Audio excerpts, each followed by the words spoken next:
Salut à tous et bienvenue dans cette nouvelle vidéo que je réalise à Noboribetsu. Donc Noboribetsu, ça se trouve plus ou moins au sud de l'île de Hokkaido, donc où je suis en voyage. Alors on est passé plutôt au début par l'ouest, ensuite par le centre où j'ai pas fait de vidéo parce que les choses se sont passées très vite et j'ai manqué un peu de temps. Et donc là, Noboribetsu c'est une sorte de station thermale. Enfin il y a une ville et là je suis dans le village Onsen, donc la station thermale. Et l'intérêt, le gros intérêt, c'est que alors là je suis dans l'hôtel derrière, mais surtout dans celui-là, c'est paraît-il un des plus grands spas d'Asie. Et il y a énormément de bains différents. En fait il y a une sorte de complexe thermal gigantesque dans lequel on peut aller dans des bains à différentes températures, avec différents minéraux, pour différentes propriétés. Voilà, bon. Et surtout, c'est un endroit qui est assez intéressant parce que il y a des sources chaudes naturelles, donc de l'activité volcanique, et qui sont gardées par les démons là qu'on voit derrière moi. Oui, là il y a le rouge, et là il y en a un bleu qui est un peu dans la neige. Donc ce sont des Oni et qui seraient les gardiens des sources thermales contre les démons. Alors dans cette vidéo, de quoi je vais vous parler? Je vais vous parler d'accent, de prononciation, parce que cette semaine j'ai rouvert les inscriptions à ma formation Améliorer son accent. Vous avez le lien dans la description. Comme ça vous pourrez ouvrir la page et voir tout le contenu de la formation, les objectifs, etc. Et je voulais vous parler de Shakespeare. Ce que Shakespeare peut nous apprendre sur l'accent. Donc a priori entre le Japon, l'accent et Shakespeare, il n'y a aucun lien. Mais vous allez voir que tout va se mettre en place assez rapidement. Alors là je suis en train de me rendre, pour vous montrer quelques images, à la vallée de l'enfer. Ouais, on va aller en enfer, à la Jigoku Dani. Donc littéralement vallée de l'enfer. Qui est un lieu qui personnellement m'a un peu déçu. Parce qu'il y a une très belle vue sur un volcan, d'où sortent des vapeurs, des émanations qui sont un peu pourries, il faut quand même être honnête. Mais en fait en dehors de ça, il y a plein de sentiers qui mènent à des endroits qui ont l'air super sympas. Mais à cause de la neige, absolument tout est fermé. Donc en fait on a un point un peu façon spot à selfie et c'est tout en fait. Mais bon, je vais quand même vous montrer quelques images. Alors, on va revenir à la thématique de la vidéo. C'est une citation de Shakespeare qui est très connue. C'est All the world is a stage. All the world is a stage. Donc le monde entier est une scène. Alors j'ai plus forcément la citation exacte en tête. Mais en gros l'idée c'est que le monde entier est un théâtre. Et que chacun d'entre nous, homme ou femme, va y jouer ses entrées, va y jouer ses sorties. Et chacun dans sa vie va interpréter plusieurs rôles. Et la métaphore du théâtre d'ailleurs, ça va très bien avec les langues. Parce qu'il y a une question qui revient souvent avec les langues, c'est est-ce que quand on parle une autre langue, on va changer de personnalité? Je suis sûr que vous avez déjà entendu parler de cette théorie. Et que y a beaucoup de gens qui affirment que oui, on change totalement de personnalité. Moi personnellement je pense pas. Je pense qu'on garde la même personnalité. Mais malgré tout, c'est comme si on changeait de rôle. Et d'ailleurs, la personnalité et le théâtre, ça a déjà été exploré. C'est par exemple dans la Rome antique, on parlait de persona pour les masques de théâtre. Et dans la psychologie, la persona, ça va être une sorte de façade qu'on va mettre devant soi et qu'on va présenter au monde extérieur. Et en fait, je pense vraiment que les langues vont être très influencées par cette façade. Pourquoi? Parce que par exemple, un enfant, quand il apprend sa langue maternelle, il va pas apprendre des règles de grammaire ou des choses comme ça dans un premier temps.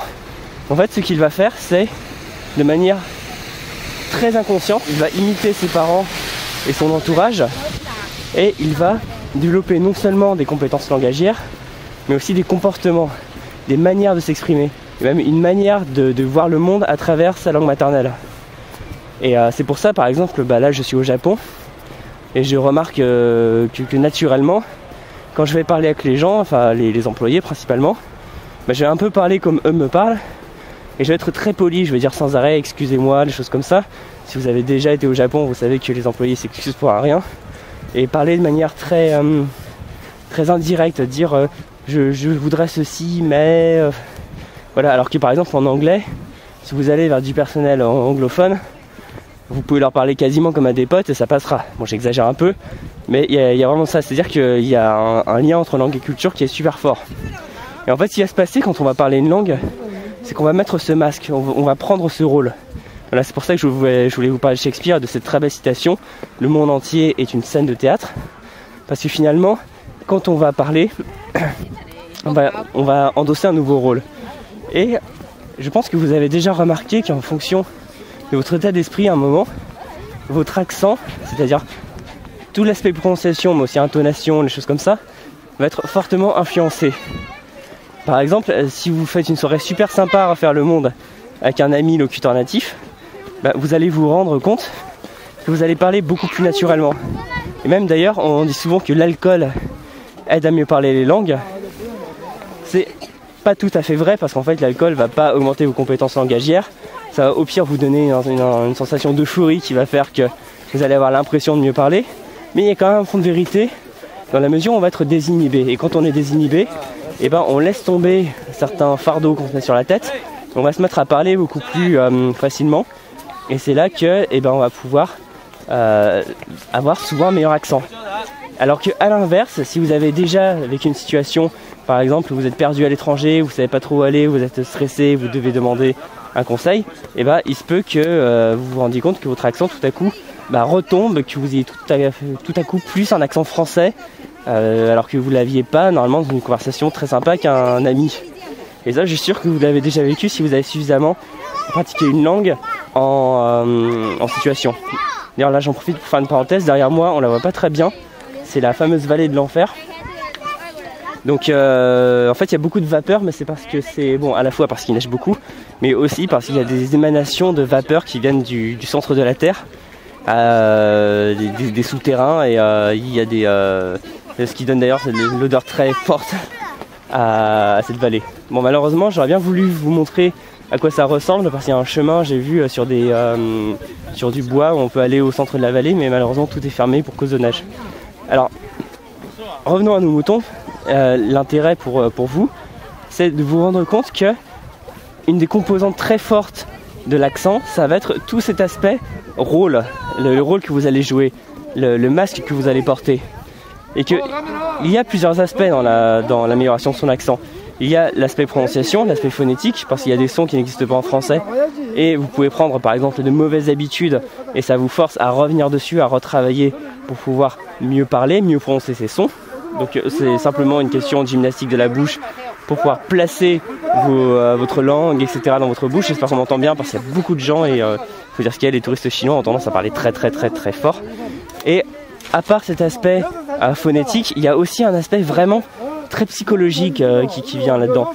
Et je vous invite, quand vous allez faire votre travail pour parler une langue étrangère, si vous voulez améliorer votre accent, avoir une manière de parler plus proche d'un locuteur natif, à vraiment vous mettre dans un rôle, vous dire je suis un locuteur natif. Vous voyez, c'est un peu comme dans les films policiers, quand le policier il va traquer le criminel, et il va essayer de se mettre dans sa peau et se dire si j'étais ce criminel, qu'est-ce que je ferais? Là c'est pareil, dites-vous si j'étais un locuteur natif, comment je serais? Et soyez dans l'imitation perpétuelle. C'est pour ça que je vous recommande toujours de faire énormément d'exercices de répétition, c'est-à-dire vous entendez des choses, vous les répétez, etc. Et quitte à exagérer un peu la méthode perroquet, parce que souvent il y a des gens qui me disent alors je voudrais avoir un bon accent par exemple en anglais, mais j'arrive pas à bien prononcer parce que j'ai l'impression d'avoir l'air ridicule si j'essaie de prononcer à l'américaine. J'ai l'impression d'exagérer, j'ai l'impression de faire le clown, mais en fait non. Alors il y a évidemment une limite où vous allez être totalement ridicule parce que si vous essayez de parler anglais en prenant le plus gros accent texan stéréotypé possible, ça risque d'être un peu abusé. Mais en fait, plus souvent, vous allez moins pêcher en étant dans une légère exagération qu'en étant dans l'absence totale d'imitation et d'exagération. Ça c'est un truc dont on se rend pas compte, c'est qu'on n'exagère jamais suffisamment l'imitation du rôle. Enfin, pensez vraiment comme un acteur qui prépare un rôle. Il va se mettre dans une chambre d'hôtel et il va se mettre dans la peau de son personnage, il va lui inventer une façon de parler, des mimiques, des comportements, et ça aussi. En fait, il faut que vous inventiez le masque que vous portez sur la scène du monde quand vous allez parler une langue étrangère. Et de cette manière, je trouve que ça aide vraiment. Et il ne faut pas hésiter même à mettre un peu des mimiques, des choses comme ça, parce que par exemple, c'est vrai que quand je parle japonais, j'ai tendance à beaucoup plus faire des courbettes sans arrêt. Quand je parle italien, quand je parle italien, ça n'a rien à voir avec ma capuche, mais je m'enlève de la neige. Quand je parle italien, j'ai tendance à beaucoup plus parler avec les mains. On l'a déjà fait la remarque, quand je parlais italien, j'étais beaucoup plus comme ça. Parce qu'en fait, je fais qu'imiter inconsciemment les gens avec qui je parle. Et ça, je trouve ça très puissant, parce qu'il y a vraiment un verrou psychologique sur l'accent. Et que souvent, en fait, si on a un mauvais accent, il peut y avoir un aspect phonétique, mais c'est aussi qu'on peut être très stressé, très mal à l'aise, très bloqué. Et c'est pour ça d'ailleurs que l'alcool aide souvent à avoir un meilleur accent. C'est parce que l'alcool va désinhiber. Donc je vous recommande pas de boire pour avoir un meilleur accent, parce que sinon vous allez finir dans un sale état. Mais ça montre bien à quel point il est important de relâcher la pression d'une part, et ensuite de ne pas hésiter à imiter. Oula, d'ailleurs je sais pas si vous allez voir, il y a un immense vol d'oiseaux qu'on voit pas du tout. En fait c'est un immense vol de corbeaux qui est en train de faire un bruit d'apocalypse. Donc là pour le coup on est vraiment dans la vallée de l'enfer, mais à fond les ballons. Et donc aussi, à part cet aspect relâché, je vous conseille aussi d'être dans l'imitation et même de vous trouver des modèles. Ça c'est assez puissant, c'est comme quand on va se créer un rôle, c'est trouver des personnes à qui on a envie de ressembler. Donc prenez quelqu'un qui a un timbre de voix similaire au vôtre, qui a une façon de parler, un accent qui vous intéresse, et essayez de vous mettre vraiment dans la peau de cette personne. Et ça c'est vraiment une technique qui est assez puissante, et je vous recommande quand vous faites des exercices de répétition de vraiment trouver des gens que vous avez envie d'imiter, et ça marche super bien. Voilà, donc c'est pour ça qu'une fois qu'on comprend ça, je trouve ça beaucoup plus simple d'améliorer son accent. Une fois qu'on comprend que voilà, le monde est une scène, et que parler une autre langue, c'est pas forcément changer de personnalité, mais c'est vraiment arriver à se mettre dans un autre rôle, arriver à changer, là, comme si on avait des petits boutons pour changer de rôle et de langue, et avec ça, tout va se débloquer beaucoup plus facilement. Voilà, je vous remercie d'avoir regardé cette vidéo. Je vous rappelle que si vous voulez travailler avec moi sur votre accent, ma formation Améliorer son accent est disponible jusqu'à ce dimanche. Vous avez le lien en bas dans la description. Je vous dis à très bientôt, parce que mon appareil photo est en train de se couvrir de neige. Voilà, je vous laisse quelques images de la vallée de l'enfer, de toute façon qu'on voit pas très bien parce que la visibilité est très mauvaise. Et bon, en tout cas, je vous dis à très bientôt pour une prochaine vidéo. Pensez à vous mettre dans un rôle, être dans l'imitation, quitte à faire le perroquet, et vous allez voir que ça va avoir un impact très fort sur votre façon de parler, et vous allez avoir une façon de vous exprimer beaucoup plus naturelle et beaucoup plus compréhensible. Je vous dis à très bientôt dans une prochaine vidéo. Pensez à vous abonner à la chaîne. Ciao.